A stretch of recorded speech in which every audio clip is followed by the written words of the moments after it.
আবারও গণপিটুনি খেল সমন্বয়করা। আওয়ামী লীগ এবার কঠিনভাবে ক্ষিপ্ত হয়ে গেছেন। ডক্টর ইউনূসের শেষ রক্ষা হচ্ছে না। এইদিকে সেনাপ্রধান আওয়ামী লীগকে সমর্থন দিচ্ছে। বিস্তারিত জানতে ভিডিওগুলো দেখতে থাকুন।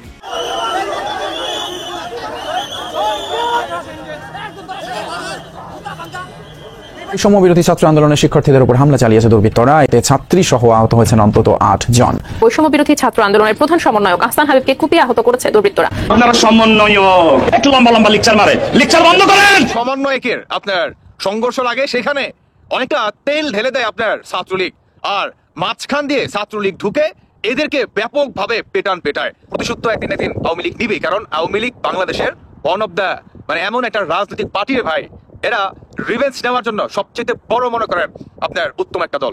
আসিফ দুর্নীতি করেছে, আসিফ লুটপাট করেছে, নিয়োগ বাণিজ্য করেছে, তার বাপ লুটপাট করেছে, তার বাপ আওয়ামী লীগকে পৃষ্ঠপোষকতা করেছে। আপনি এখানে আসে ইসরাতকে ফাঁসাচ্ছেন। আসিফ এখনো দায়িত্ব আছে কিভাবে? ডক্টর ইউনূস নিজে কলঙ্কিত হচ্ছে। এইরকম একটা বাচ্চা ছেলে দুর্নীতিবাজ, তাকে দায়িত্বে রেখে দিয়েছে। এখন আসিফের যতগুলো কেলেঙ্কারি বের হয়েছে, তার ফাঁসি হয়ে যায় সেই হিসেবে। বিতর্কিত 3 জাতীয় সংসদ নির্বাচন, রকিব হুদা আওয়ালদের বিরুদ্ধে মামলা করবে বিএনপি।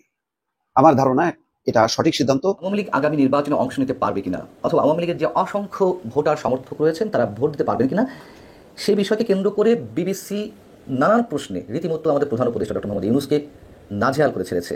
দর্শক আসসালামু আলাইকুম। আজকের এই ভিডিওটি অত্যন্ত গুরুত্বপূর্ণ, অনেক স্পেশাল। ভিডিওটি আপনারা সম্পূর্ণ দেখবেন। সম্মানিত দর্শক মণ্ডলী, এবার সমন্বয়কদের উপর আবারও হামলা করেছেন আওয়ামী লীগের নেতাকর্মী, ছাত্রলীগের নেতাকর্মী। মধ্যরাতে প্রধান সমন্বয়কদের ইচ্ছা মতো কেলানি দিয়েছে। প্রিয় দর্শক, আমি বেশি কথা বলতে চাই না। আজকের এই ভিডিওটি দেখলেই বিস্তারিত বুঝতে পারবেন ডক্টর মোহাম্মদ ইউনূস কত বড় বিপদের মুখে পড়তে চলেছে, আর এইদিকে সমন্বয়কদের উপর কারা হামলা করেছে, কেন হামলা করেছে এবং তাদের এখন বর্তমান অবস্থা কি। প্রিয় দর্শক, বেশি কথা না বাড়িয়ে আমরা মূল ভিডিওতে চলে যাই। আপনারা মনোযোগ সহকারে বিস্তারিত ভিডিওগুলো সম্পূর্ণ দেখতে থাকুন। এদের প্রতি মায়া দেখায় লাভ নাই, এদেরকে চরম ভাবে পেরানোই মনে করো সবচেয়ে উত্তম। বুঝতে পারছেন? এটি হচ্ছে গাজীপুরের ঘটনা। গাজীপুরে 2 সমন্বয়কের আপনার সংঘর্ষ লাগে, সেখানে অনেকটা তেল ঢেলে দেয় আপনার ছাত্রলীগ, আর মাঝখান দিয়ে ছাত্রলীগ ঢুকে এদেরকে ব্যাপকভাবে পেটায়। উল্টো দিকে এদেরকে পেটানোর আরো বড় একটা রিজন কি জানেন? এই ভিডিওটা দেখেন, তাহলে বুঝে যাবেন যে আমি কেন বললাম যে এদের প্রতি মায়া দেখানোটা আপনার নিজের প্রতি মনে করে আপনি জুলুম করবেন। দেখেন আপনি ভিডিওটা।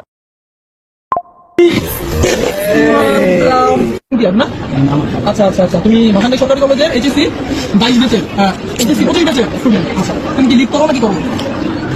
আগে করতাম। আচ্ছা আচ্ছা, আগে করার সংজ্ঞা কি? পাতা করতে লাগে না আসলে কি? তাই কিনা আমাকে দিল থাকি তো বলবা। তোমাকে বন্ধু বন্ধু পরিচয় করছো না তোমরা? এতটুকু তো তোমরা তো লিড করো। ও লিড করলে তোমরা ড্রাইভার দিবা? নিলাম ভাই, যদি ভালো কাজ করে দিলে নিলাম। লিগের মধ্যে ভালো কাজ না, ভাই ভালো কাজ, অনেক ভালো কাজ আছে। ড্রাইভার নিছি, আমি নিছি, আর কেউ না। আমরা আসি না। ও কি বলছে না? পড়ো তো পুরো ক্যাপশনটা পড়ো। ইলেকশন মার্চ 24 তারিখে শেখ হাসিনা বিদায় এসে আসবে ফিরে বাংলাদেশে। শেখ হাসিনা বিদায় এসে আসবে ফিরে বাংলাদেশে না? আচ্ছা, জয় বাংলা, জয় বঙ্গবন্ধু। তার আগে আর কি লিখছো? হাসিনা যে তুমি জানো বঙ্গবন্ধু জানো, তাহলে কেন লিখছো? কেন লিখছো বলো বলো? তুমি কি মানে আমি কি কইলাম যে তোমার এই জায়গায় ছোট তোমার বন্ধু বান্ধব যতগুলো আছে সবগুলোর খোঁজ খবর কিন্তু আমি পাবো। এই জায়গায় কেউ মানে তোমার পক্ষ নেয় বা যেই হোক, লিগের আর কোনো কথা নেই। তুমি কি লিগ করো? কেন করছো ভাই? এটা পার্সোনাল না ভাই, পার্সোনাল না ভাই, পার্সোনাল ইস্যু। আচ্ছা, আপনি যদি ওনাটা ফেসবুকে বলছে যে আসবে ফিরে বীরের বেশে শেখ হাসিনা বাংলাদেশে। আচ্ছা, তিনি আওয়ামী লীগ করে পোস্ট করতেই পারে। আচ্ছা, এই সমন্বয়কারীরা কিংবা এই 90 রাজাকাররা তারা কি বলে না যে বাংলাদেশে শেখ হাসিনা ব্যক্তি স্বাধীনতা, বাক স্বাধীনতা, কথা বলার স্বাধীনতা সমস্ত কিছু কেড়ে নিছে, আমরা সেটাকে আবার পুনরায় ফেরত দিতেছি, বা আপনারা এখন থেকে নিশ্চিতভাবে কথা বলতে পারবেন, নির্ভয়ে কথা বলতে পারবেন। এটাই কি তার নমুনা? বলেন তো। তাহলে শুরুটা করলো কেনা? এটা বলেন, শুরুটা করলো কেনা? এখন যদি আওয়ামী লীগ মানে অরে ধৈর্য যদি পেটায় তাহলে কি ভুল হবে? বলেন তো, তাহলে কি ভুল হবে? ভুল তো হবে না, কারণ শুরুটা কিন্তু বর্তমান এরাই করতেছে, শেষ কিন্তু কেউ করে নাই। আচ্ছা, আওয়ামী লীগকে ধরে করছে, বেটা তুই কি করস? তুই জামাত করস না, তোরা ধরে পিটাম। তুই বিএনপি করস না, তোরা ধরে পিটাম। বিএনপি কখন এটা করছে? বিএনপি কখন এটা করছে যে তুই আওয়ামী লীগ করস তোরা পেটামো করছে? আরে আওয়ামী লীগ কিবা করছে কিনা যে তুই বিএনপি করস তোরা এর জন্য পিটামো, তুই জামায়াত করস এর জন্য তোরা পিটামো? এই হচ্ছে বর্তমান জামায়াতের অবস্থা। বুঝতে পারছেন? এরা বর্তমান কিংবা বাংলাদেশে আপনি যদি আওয়ামী লীগ করেন কিংবা আপনি যদি ফেসবুকে কোনো পোস্ট করেন আপনার নিজের আইডিতে, তারপরেও আপনাকে যদি আশেপাশের কোন নেতাকর্মী, আপনার সমন্বয়ক আর হচ্ছে জামাতের কিংবা শিবিরের কোন নেতাকর্মী আপনাকে চেনে, তাহলে আপনার রাতের ঘুম হারাম হয়ে গেছে, কিংবা আপনার সেই পোস্টকে কেন্দ্র করেই আপনার গলায় তারা ফাঁসির দড়ি পর্যন্ত ঝুলিয়ে দিবে এই 90 রাজাকার বাহিনীরা। সো স্যার, তাহলে শুরুটা কেন করলো বলেন? এখন আজ হোক বা কাল হোক আওয়ামী লীগ যখন ফিরবে, তখন যদি আপনার আওয়ামী লীগ এটার প্রতিশোধ নেয়, তখন তো বলবেন এই যে বলছিলাম না যে আওয়ামী লীগ এটা ঘটাই দিব, এই যে বলছিলাম না যে আওয়ামী লীগ এটা ঘটাই দিব। এক শ্রেণীর মানুষ কিন্তু এই ধরনের কথা বলবেন, তাই না? তবে যাই হোক, প্রতিশোধ তো একদিন আওয়ামী লীগ নিবে, কারণ আওয়ামী লীগ বাংলাদেশের ওয়ান অফ দ্য এমন একটা রাজনৈতিক পার্টির ভাই, এরা রিভেঞ্জ নেওয়ার জন্য সবচেয়ে বড় মনে করেন আপনার উত্তম একটা দল। এরা রিভেঞ্জ খুব ভালো নিতে পারে, কারণ আপনি আমি বা আমরা যে বা যাই কিছু করি একটা পর্যায়ে কিন্তু হিসাব দিতে হবে, আর এই হিসাবটাই আওয়ামী লীগ খুব ভালোভাবে করতে পারে এবং বুঝে শুনে কাটতে পারে, নিতে পারে। দর্শক বন্ধুরা, গাজীপুরে আপনার সমন্বয়কে দুই গ্রুপের যে সংঘর্ষ, এটাকে কেন্দ্র করে আপনার আওয়ামী লীগের ছাত্রলীগ একত্রে হয়ে এদেরকে ব্যাপকভাবে পেটায়। দুই গ্রুপের ভিতরে অনেকটা তেল ঢেলে দেয়, কিংবা দুই গ্রুপের যখন সংঘর্ষ হয় সেখানে চরমভাবে পেটায় ছাত্রলীগ সমন্বয় হয়ে এই দুই গ্রুপকে তারা চান্সে আর কি পেটায়া মনে চলে যায় গাজীপুর থেকে।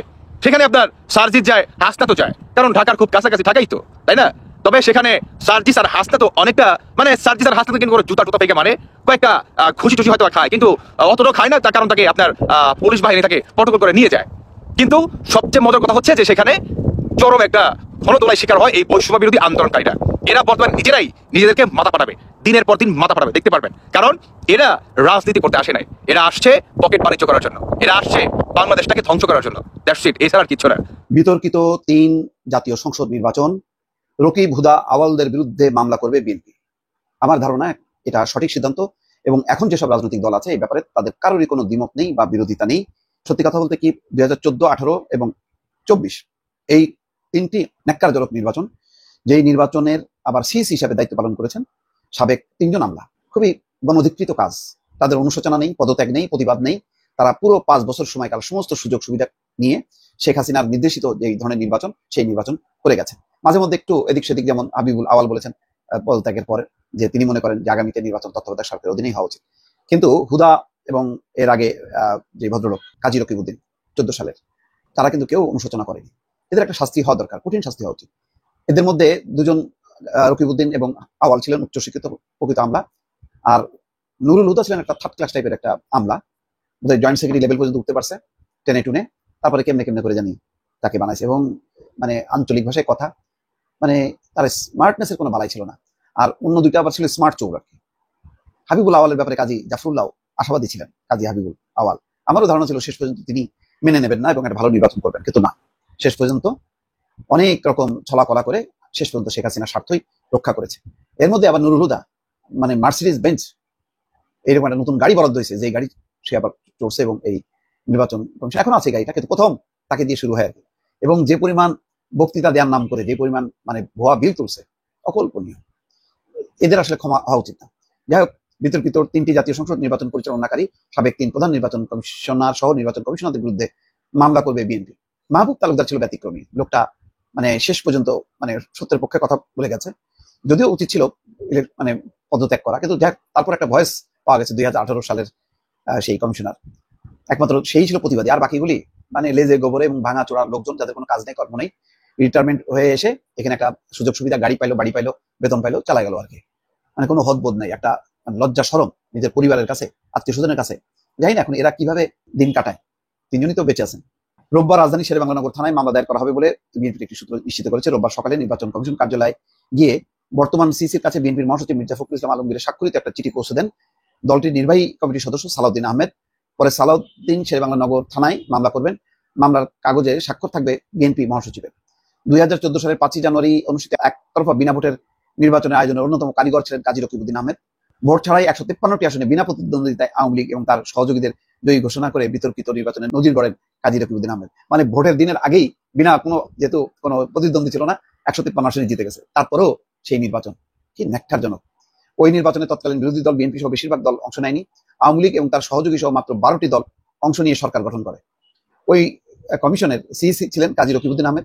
তার আমলে 4টি সিটি কর্পোরেশন ছাড়া স্থানীয় সরকার নির্বাচনগুলো ছিল বিতর্কিত, কিন্তু তাতে তার অনুশোচনা দেখা যায়নি। বিদায়ী সংবাদ সম্মেলনে রকিবউদ্দিন বলেছিলেন, বিনা প্রতিদ্বন্দ্বিতায় নির্বাচিত হওয়া দোষের কিছু নয়, আইনে আছে। আর কেউ মাঠ ছেড়ে দিলে তো প্রতিপক্ষ গোল দেবেই, এটা রাজনীতির খেলা। ওই সময় নির্বাচন কমিশনার ছিলেন মোহাম্মদ আব্দুল মোবারক, মোহাম্মদ আবু হাফিজ, ব্রিগেডিয়ার জেনারেল মোহাম্মদ জাভেদ আলী এবং শাহনেওয়াজ। তারপরে 2014 সালে 14, 18 এবং 24 এটা কি বলবো, এগুলি সে দেখছে যে ভোটের দিন বেলা 3টা পর্যন্ত 27.17% ভোট পরে বলে দিল যে 40% হয়েছে, বলছে যে আমি ওই সময় ঘুমাইছিলাম। মানে জালিয়াতি, মানে যেহেতু আমিডামি নির্বাচন, সর্বশেষ যে 24-এর নির্বাচনটা হয়েছে, এটা একেবারেই ন্যাক্কারজনক। এবং বলা যায় 3টা নির্বাচনের মধ্যে সবচেয়ে ন্যাক্কারজনক ছিল এটা, যেটা আওয়ামী লীগের অন্যদেরকে দাঁড় করা দিয়ে একটা প্রতিদ্বন্দ্বিতা করার চেষ্টা করছে। যাক, এখন এদের বিরুদ্ধে মামলা হওয়া উচিত এবং শাস্তির আওতায় আনা উচিত, নতুবা শিক্ষা হবে না।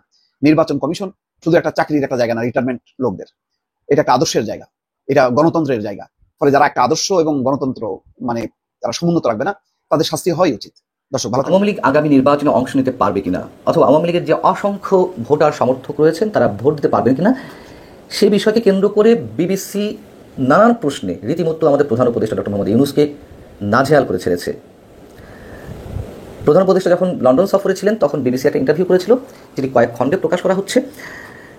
এর আগে ব্রিটেনের প্রধানমন্ত্রী কিয়ার স্টারমার কেন তার সঙ্গে সাক্ষাৎ করলেন না, সময় দিলেন না, সে বিষয়ে নানান ধরনের প্রশ্ন করা হয়েছিল। রীতিমতো নাস্তানুবোধ হয়ে উঠেছিলেন প্রধান উপদেষ্টা।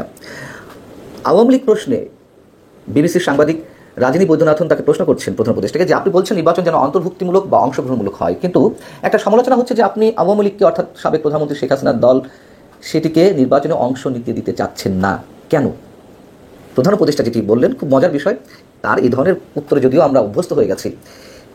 তিনি সামনে নিয়ে আসলেন জাতিসংঘের আবাসিক প্রতিনিধিকে, তাকে রেফারেন্স দিয়ে বলছেন যে আওয়ামী লীগ না থাকলেও নির্বাচন অন্তর্ভুক্তিমূলক হবে কিনা। সম্প্রতি ঢাকায় জাতিসংঘের জাতিসংঘের আবাসিক প্রতিনিধি খুব ভালোভাবে একটা ব্যাখ্যা দিয়েছেন। তিনি বলেছেন অন্তর্ভুক্তিমূলক মানে কোনো নির্দিষ্ট দল নয়, সব মানুষের অংশগ্রহণ। যতক্ষণ পর্যন্ত মানুষ ভোট দিতে পারছে ততক্ষণ এটা অন্তর্ভুক্তিমূলক। কি অদ্ভুত কথা!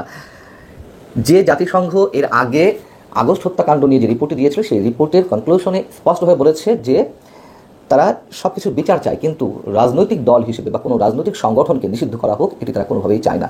এমনকি জাতিসংঘের মানবাধিকার বিষয়ক হাই কমিশনের চেয়ারম্যান ভলটার তুর্ক সংস্থার 59তম অধিবেশনে এই মন্তব্য আবারও করলেন যে কোনো রাজনৈতিক দলকে নিষিদ্ধ করা মানে স্বাধীন মত প্রকাশকে সংকুচিত করা। বাংলাদেশের উদ্দেশ্যে স্পষ্ট করে বললেন।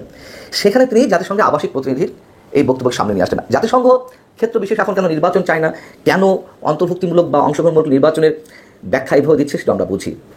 এখন শেখ হাসিনাও তো এর আগে তিনি যখন ক্ষমতায় ছিলেন, বিএনপি নির্বাচনে আসুক বা না আসুক, বা বিএনপি নির্বাচনে না এলে নির্বাচন অংশগ্রহণমূলক হবে কিনা, সেই প্রশ্নগুলোর উত্তরে তিনি তো এই ধরনের উত্তর দিতেন। এর আগেও বলেছি যে নির্বাচনে কোন দল এলো না এলো সেটি দেখার বিষয় নয়, জনগণ ভোট দিতে পারছে না সেটি বিষয়। তাহলে তো শেখ হাসিনা ঠিক ছিলেন, তাই না?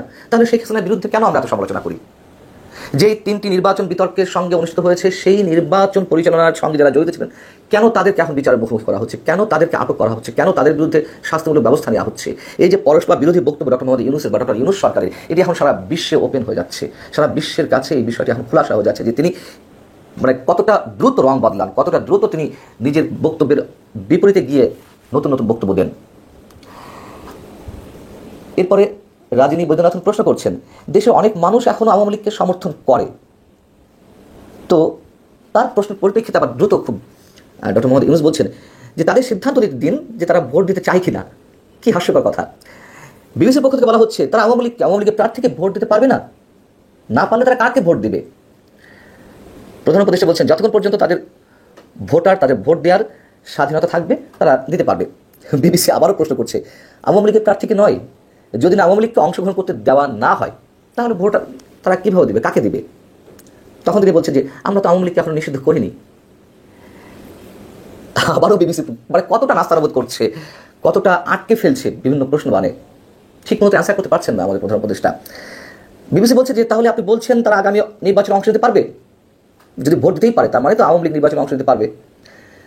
তখন আবার অধ্যাপক ইউনূস বলছেন একটা জিনিস পরিষ্কার করি, আওয়ামী লীগকে নিষিদ্ধ করা হয়নি, তাদের কার্যক্রম সাময়িকভাবে নিষিদ্ধ করা হয়েছে, যার মধ্যে নির্বাচনও পড়ে। মানে আমরা আওয়ামী লীগকে নিষিদ্ধ করিনি, রাজনৈতিক কার্যক্রম নিষিদ্ধ করা হয়েছে, অতএব কার্যক্রম যেহেতু নিষিদ্ধ থাকবে নির্বাচনেও তারা কন্টেস্ট করতে পারবে না। এই কথা বলার পর পরে আবার তিনি আবার নিজের বক্তব্য উল্টে কার কাঁধে দায় চাপাচ্ছেন? নির্বাচন কমিশনের উপরে। তিনি বলছেন আবার এটা সাময়িক তাদের রাজনৈতিক কার্যক্রম নিষিদ্ধ করা হয়েছে, তবে নির্বাচনে তারা থাকবে কিনা সেটা নির্বাচন কমিশনের সিদ্ধান্তের উপর নির্ভর করছে। আমাদের কোনো মন্তব্য নেই, যা বলার বিবিসি বলে দিচ্ছে। মানে প্রশ্নের পর প্রশ্ন করে তারা নিজেরাও জানে যে বাংলাদেশের নির্বাহী প্রধান, সরকারি নির্বাহী প্রধান বা প্রধান উপদেষ্টা, তার নিজের কাছেও এই ধরনের কোনো সদুত্তর নেই। তিনি যে স্লিপ করে যাচ্ছিলেন, তিনি যে অ্যাভয়েড করছেন, তিনি যে কোনো রকমের শাক দিয়ে মাছ ঢাকার মতো অবস্থা সৃষ্টি করছেন, বিবিসি সেই সুযোগটি দেয়নি।